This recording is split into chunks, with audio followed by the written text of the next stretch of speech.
Hi, I'm Gil from Testing Gil, and today I'm going to talk about the test pyramid. And if we're discussing pyramids, I'd even throw in a tip. You may have seen the test pyramid in different shapes, different steps, like this maybe. Sometimes you might see it with the manual testing on top, like this. The test pyramid is a model.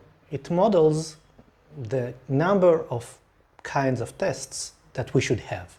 And that means like UI or API tests or unit tests or whatever you might think of. What is the reasoning behind this model?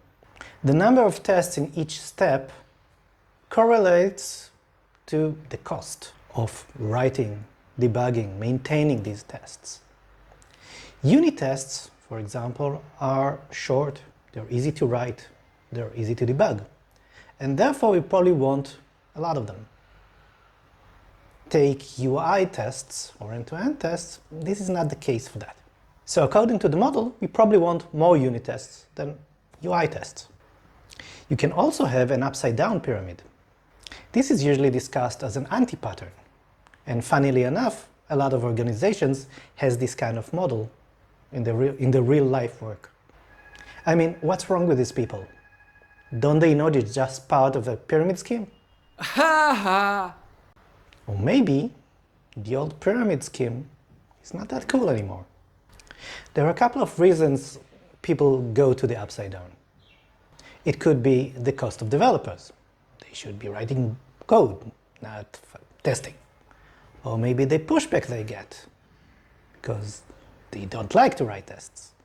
And maybe it's the perception of the role of testing, which is they should be finding bugs, not write tests.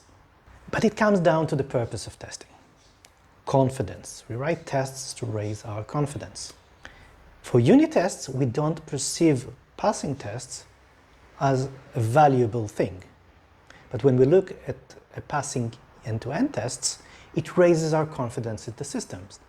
After all, if you had like 1,000 unit tests, would you trust your system to work? Probably not. But if you had 1,000 end-to-end tests working, that's a different story. The value of testing is confidence, and therefore we value value over cost. Does that mean we all need to build upside-down pyramids?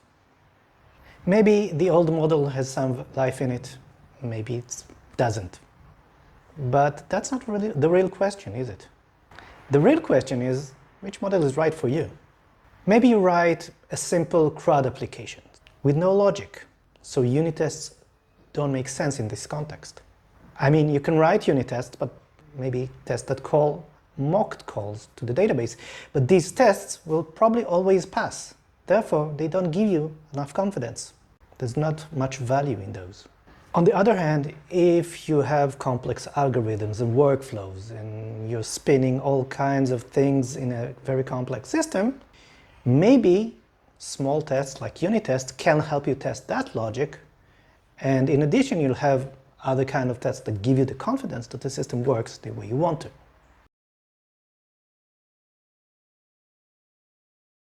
And now, remember the tip I talked about? Let's talk about that. Did you know that if you wrote your code differently, it would change the test needs? For example, if you had all your complex logic in one place, it would be easier to test, maybe as a unit test.